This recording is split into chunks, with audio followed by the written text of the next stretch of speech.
Doctor ortho Ayurvedic oil and capsule. अब दर्द भी घुटने टेकेगा। कांग्रेस का पंचमुखी नेतृत्व और 2027 की चुनावी रणनीति। चुनाव से पहले दिशा बदलने का अंदेशा। बड़ी रैली, बड़ा दावा। कांग्रेस ने चुनाव जीत का जताया भरोसा।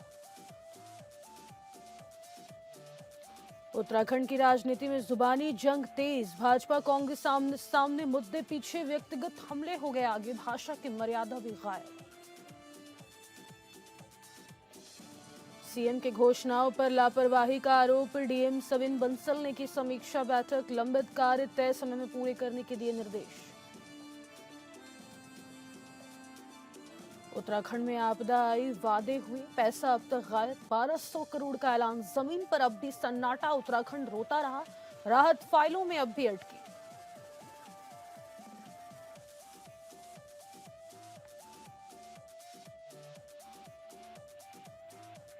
नमस्कार, स्वागत है आपका एपीएन न्यूज में। आप देख रहे हैं उत्तराखंड न्यूज, आपके साथ मैं हूं सदफ फातिमा। बुलेटिन की शुरुआत करेंगे जहां पर मुख्यमंत्री पुष्कर सिंह धामी आज विकास नगर के दौरे पर पहुंचे, जहां उन्होंने उत्तराखंड के एरोमा सेक्टर को नई दिशा देने वाले महत्वपूर्ण कार्यक्रमों का अनावरण किया। इस दौरान मुख्यमंत्री के साथ कैबिनेट मंत्री गणेश जोशी और क्षेत्रीय विधायक सहदेव सिंह पुंडीर सहित कई गणमान्य लोग मौजूद रहे।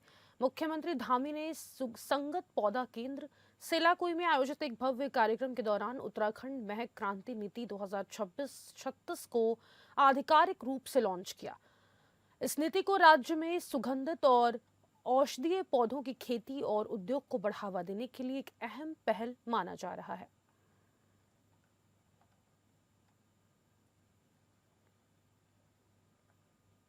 टर्नओवर है वो लगभग 1000 करोड़ के आसपास का है।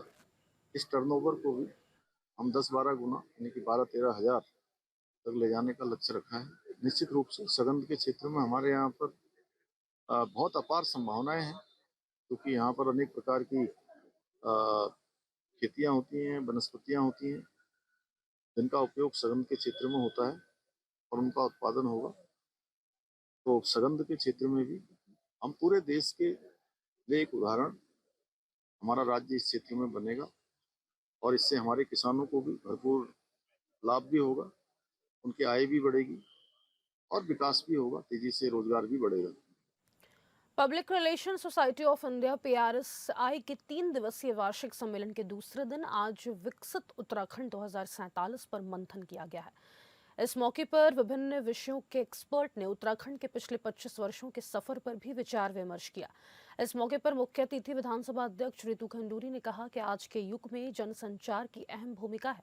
जनसंचार के माध्यम से ही आम जनता तक संवाद स्थापित किया जा सकता है। पीआर इंडस्ट्री का आकार लगातार बढ़ रहा है, ऐसे में चुनौतियां भी हैं कि हम किस तरह और कैसे आखिरी व्यक्ति तक पहुंच सके।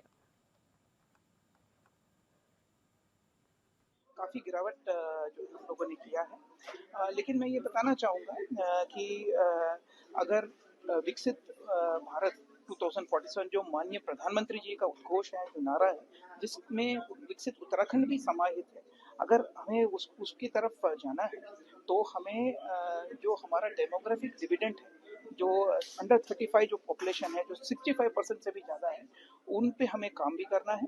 और बाकी जो दूसरे वर्ग हैं, जैसे महिला है, युवा है, जिसमें उसको माननीय प्रधानमंत्री जी ने भी जोर दिया है, उनके जो प्रॉब्लम्स हैं, चाहे हेल्थ रिलेटेड प्रॉब्लम्स हो या पहाड़ पे चढ़ना मुश्किल है, चलना भी मुश्किल, वहाँ भी स्वास्थ्य की सेवाएं नहीं, शिक्षा की सेवाएं नहीं, शिक्षा की सुविधाएं नहीं, वही एक कारण है, मैं तो ये समझता हूँ। और दूसरा, उसके लिए जो स्थानीय लोग हैं उनको इसमें बढ़ चढ़ के भाग लेना पड़ेगा। खास तौर से यदि पलायन के ऊपर रोक लगेगी तो इन सब चीजों में ऊपर भी बदलाव आएगा। और पलायन के रोक के लिए मेरा मानना है कि वहीं पे लोगों को स्वास्थ्य और शिक्षा की और जो मूलभूत आवश्यकताएं हैं उनकी पूर्ति होगी, तभी लोग वहां।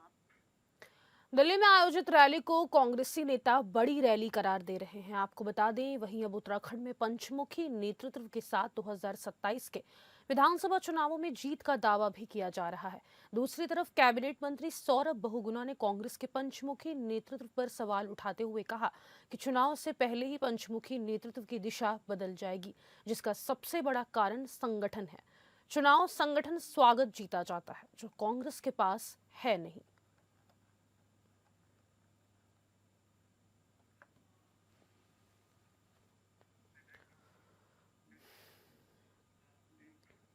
धामी कैबिनेट के उस फैसले को लेकर प्रदेश की राजनीति गर्मा गई है, जिसमें बिना भू उपयोग परिवर्तन के कृषि भूमि पर रिजॉर्ट निर्माण की अनुमति दी गई है। कांग्रेस ने इस निर्णय को प्रदेश के भू कानून और जमीन की सुरक्षा के खिलाफ बताते हुए सरकार पर सीधा हमला बोला है। कांग्रेस की प्रदेश प्रवक्ता प्रतिमा सिंह का कहना है कि भाजपा सरकार एक ही राज्य में दो अलग अलग भू कानून चला रही है। उनका आरोप है कि पहले जिन जमीनों को लैंड यूज चेंज किए बिना कमर्शियल उपयोग में नहीं लाया जा सकता था, अब उन्हें सीधे रिजॉर्ट निर्माण के लिए खोल दिया गया है। कांग्रेस का दावा है कि ये फैसला बिल्डरों और भूमाफियाओं को फायदा पहुंचाने वाला है और इससे प्रदेश की मूल पहचान को नुकसान पहुंच रहा है।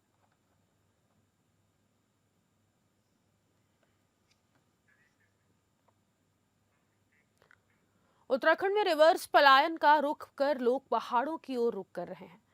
पलायन आयोग की रिपोर्ट से इसका खुलासा हुआ, तो वहीं मुख्यमंत्री पुष्कर सिंह धामी का भी कहना है कि अब उत्तराखंड में लोग रिवर्स पलायन कर रहे हैं। सरकार की योजनाओं का लाभ लेकर पहाड़ में लोग स्वरोजगार को अपना रहे हैं। वहीं मुख्यमंत्री के अपर सचिव बंशीधर तिवारी का कहना है कि यह प्रदेश के लिए अच्छी बात है कि लोग अपने प्रदेश वापस आकर स्वरोजगार को अपना रहे हैं। लोग सरकार की योजनाओं से प्रभावित होकर वापस अपने गांव में लौट रहे हैं। होम स्टे योजना, एप्पल मिशन योजना, कीवी बागवानी से जुड़ने के लिए और सरकार की मदद से हो रहे फायदे के लिए वापस आ रहे हैं।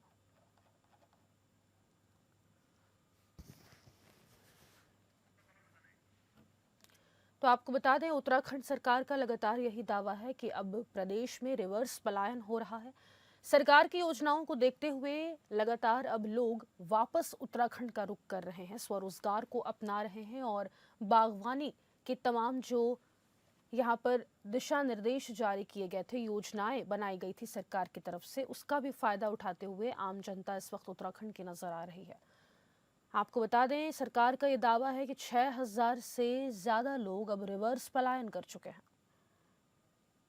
कि माननीय मुख्यमंत्री जी ने भी उद्बोधन में भी कहा कि 30 से ज़्यादा नीतियां बनाई गई जो कहीं न कहीं रोजगार परक या रिवर्स पलायन को कराने के उद्देश्य हैं, ताकि लोग आएँ अपने घर पर, चाहे एप्पल मिशन हो या कीवी मिशन है, या भी आपने पिछली कैबिनेट में देखा कुक्कुट पालन को लेकर भी काफ़ी सब्सिडी की गई। पाली हाउस में जो है लगाने वालों को 80% से ज़्यादा सब्सिडी दे रही है। जो सोलर फार्मिंग की बात की मुख्यमंत्री सौर ऊर्जा योजना, वो काफ़ी लोकप्रिय है और उस पर युवा सौर उत्पादन के माध्यम से अपनी आय को बढ़ा रहे हैं।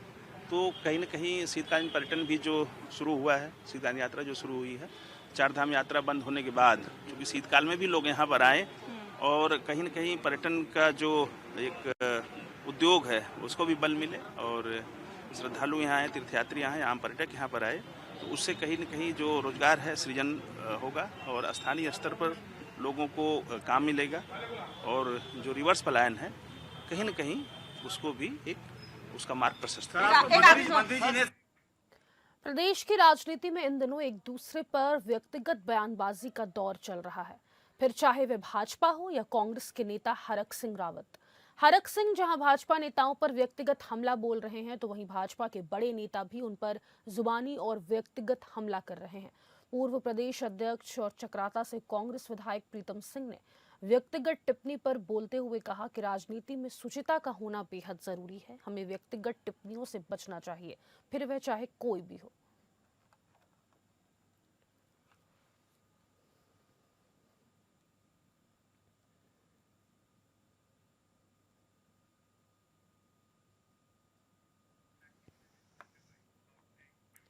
उत्तराखंड में एसआईआर लागू होने से पहले भाजपा दूसरे राज्यों में काम करने वाले उत्तराखंड के नागरिकों को प्रदेश में उनके पैतृक गांव में वोटर कार्ड बनवाने की अपील करेगी, जिसके लिए प्रदेश में उत्तराखंड भाजपा मेरी गन्ना मेरा वोट अभियान के तहत अपने कार्यकर्ताओं को गांव-गांव भेजने की तैयारी कर रही है। इस अभियान के लिए उत्तराखंड भाजपा ने बूथ स्तर के कार्यकर्ताओं को विशेष रूप से अध्ययन करने के लिए कहा है। उत्तराखंड के 13 जिलों में रहने वाली आबादी का एक बड़ा हिस्सा राज्य और देश से बाहर काम कर रहा है, जिसमें सबसे बड़ी संख्या पर्वतीय क्षेत्रों की है, जहां भाजपा के कार्यकर्ता बूथ स्तर तक लोगों से मिलकर संवाद करेंगे और राज्य से बाहर रहने वाले लोगों से भी संवाद करके उन्हें उत्तराखंड के अपने पैतृक गांव में अपना वोट बनवाने की अपील करेंगे, जिसके लिए सभी बूथ स्तर के भाजपा कार्यकर्ताओं ने मतदाता सूची का अध्ययन करना भी शुरू कर दिया है। आपको बता दें, पलायन भी राज्य की बड़ी समस्याओं में से एक है, जिसकी वजह से राज्य के कई ऐसे गांव हैं जो आज भी वीरान पड़े हैं, जिनको दोबारा बसाने और रिवर्स पलायन के लिए सरकार ने पलायन आयोग का गठन किया है, जिसके आकलन के मुताबिक साल 2011 से 2022 के बीच प्रदेश से 1,47,512 लोग अस्थायी रूप से पलायन कर चुके हैं। हालांकि कोविड के दौरान कुछ लोग ऐसे भी हैं जिन्होंने अपने गांव में रिवर्स पलायन किया है और अपने गांव में ही आज वे लोग रोजगार कर रहे हैं। हालांकि सरकार अभी और भी प्रयास कर रही है कि ज्यादातर लोगों को गांव वापस रिवर्स पलायन कराया जाए और उन्हें उपयुक्त रोजगार भी दिया जाए।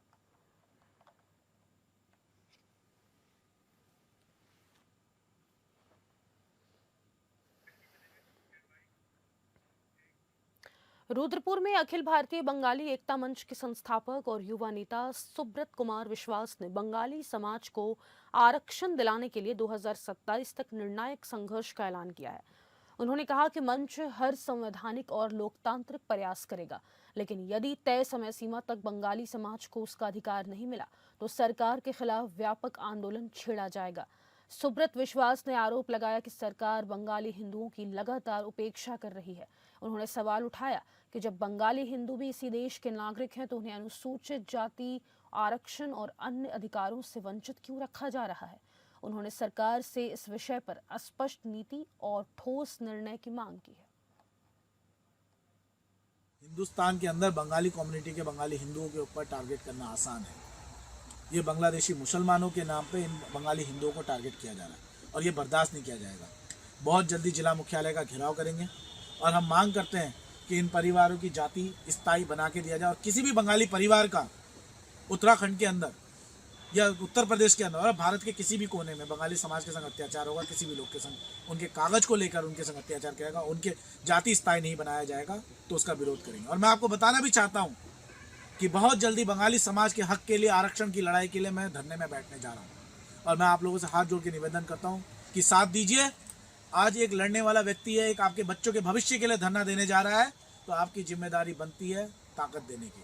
आप उठिए, चाहे गांव से, क्षेत्र से हो, क्योंकि आपके बच्चे के भविष्य की लड़ाई लड़ने जा रहा हूँ और उस लड़ाई में आपको साथ देना पड़ेगा, क्योंकि बंगाली समाज कब तक अपना शोषण बर्दाश्त करता रहेगा और ये शोषण बर्दाश्त नहीं किया जाएगा। मैं इतना ही कहना चाहूँ। जय हिंद, जय भारत। उत्तराखंड में अगस्त सितंबर की आपदा से हजारों करोड़ का नुकसान हुआ। प्रधानमंत्री ने 1200 करोड़ के तात्कालिक राहत पैकेज की घोषणा भी की, लेकिन सवाल यह है कि अब तक राज्य को 1 रुपया भी क्यों नहीं मिला। आखिर देरी की वजह क्या है और अब कब तक मिल सकता है राहत का पैसा। उत्तराखंड के लिए यह मानसून सीजन गहरे जख्म छोड़ गया। 5 अगस्त को धराली हर्षिल में आई आपदा के बाद प्रदेश में आपदाओं का सिलसिला शुरू हुआ। उत्तरकाशी, चमोली, रुद्रप्रयाग, देहरादून और उधम सिंह नगर जैसे जिलों में भारी बारिश ने भारी तबाही मचाई। आपदा प्रबंधन विभाग के मुताबिक प्रदेश में करीब 5,702 करोड़ रुपए से ज्यादा के इंफ्रास्ट्रक्चर को नुकसान हुआ। इसके बाद केंद्र सरकार को नुकसान का मेमोरेंडम भेजा गया। इसी दौरान पीएम मोदी ने उत्तराखंड दौरे पर 1200 करोड़ रुपए के तात्कालिक राहत पैकेज की घोषणा की, लेकिन हकीकत यह है कि अब तक इस पैकेज से राज्य को 1 फूटी कौड़ी भी नहीं मिली है।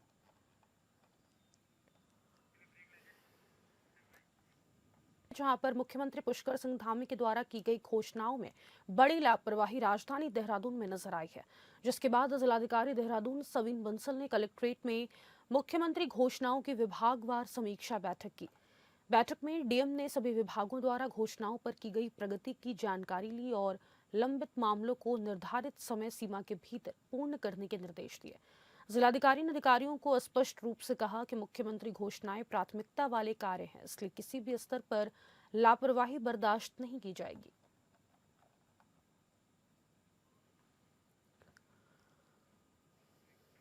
राजधानी देहरादून को बिजली के तारों से मुक्ति दिलाने के लिए अंडरग्राउंड कैबलिंग का काम तेजी से चल रहा है। वहीं इस दौरान होने वाली सड़कों की खुदाई से आम जनता परेशान भी है।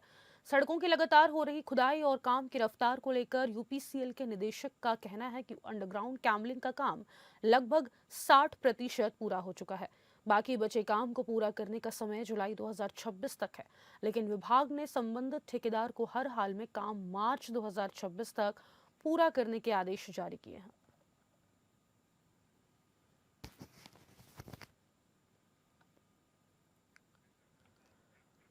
सहसपुर विधानसभा के गांव मितपुर में अब पुलिस की निगरानी और ज्यादा सख्त हो गई है। आपको बता दें, ग्रामीणों की लगातार मांग के बाद जिला पंचायत की पहल पर पुलिस के लिए एक अस्थायी चेक पोस्ट का निर्माण कराया गया है।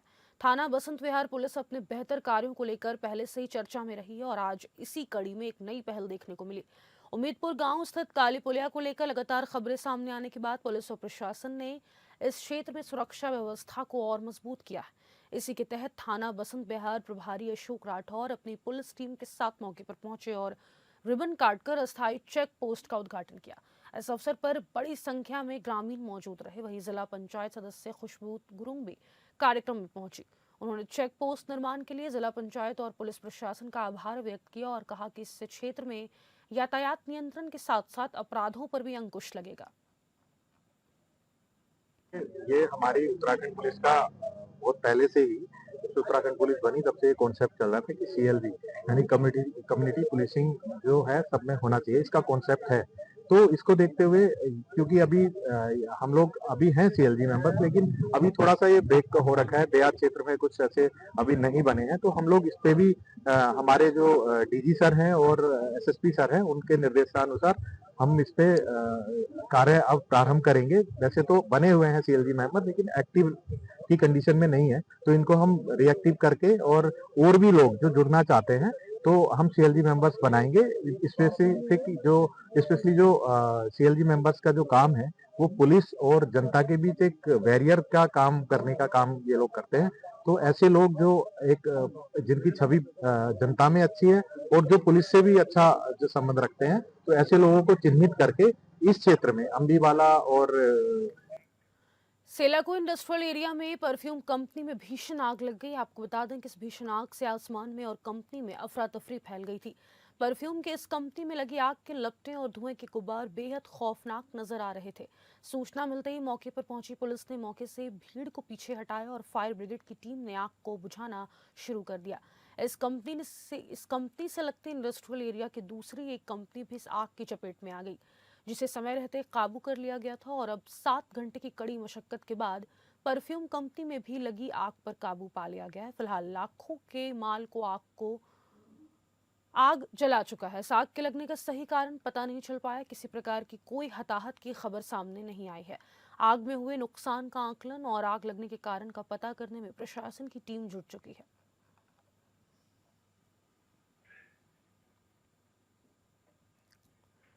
उत्तराखंड में मौसम का मिजाज बदल सकता है। मौसम विभाग के पूर्वानुमान के अनुसार पहाड़ी क्षेत्रों में बर्फबारी की संभावना अब जताई जा रही है। बता दें आपको, खास तौर पर 3700 मीटर से अधिक ऊंचाई वाले इलाकों में बर्फ गिरने के आसार हैं। वहीं उत्तरकाशी, चमोली और पिथौरागढ़ जिलों में कहीं कहीं हल्की बारिश हो सकती है। इन जिलों में बादल छाए रहने के साथ मौसम में ठंडक बढ़ने की संभावना है। मौसम विभाग ने बताया कि बारिश और बर्फबारी का असर ऊंचाई वाले क्षेत्रों में अधिक देखने को मिल सकता है।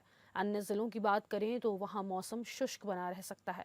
हालांकि तापमान में हल्की गिरावट दर्ज की जा सकती है। मौसम विभाग ने लोगों को पहाड़ी इलाकों में यात्रा के गर्म कपड़ों के साथ सावधानी बरतने की सलाह दी है। प्रदेश में बदलते मौसम के चलते ठंड एक बार फिर बढ़ सकती है, जिससे जनजीवन पर असर पड़ने की संभावना है। मौसम वैज्ञानिक रोहित अभियान ने बताया कि मैदानी जिलों में मौसम शुष्क रहेगा, लेकिन इस दिसंबर के बाद प्रदेश के मैदानी जिलों में भी कहीं कहीं हाल के बादल छाए रहेंगे, जिससे कि बारिश की संभावना है। तापमान में 2 से 3 डिग्री गिरावट दर्ज की जाएगी।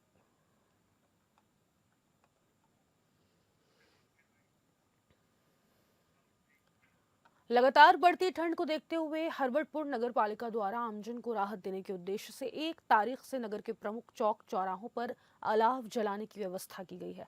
नगर पालिका की ओर से बस स्टैंड स्थित रैन बसेरा सहित अब तक कुल 7 स्थानों पर नियमित रूप से अलाव जलाए जा रहे हैं, जिससे राहगीरों, मजदूरों और जरूरतमंद लोगों को कड़ाके की ठंड से राहत मिल रही है। ठंड का प्रकोप बढ़ने के साथ ही सुबह और देर रात के समय लोगों की आवाजाही प्रभावित हो रही है। ऐसे में चौक चौराहों पर जलाए जा रहे अलाव लोगों के लिए सहारा बन रहे हैं। बड़ी संख्या में लोग अलाव के पास खड़े होकर ठंड से बचाव करते नजर आ रहे हैं।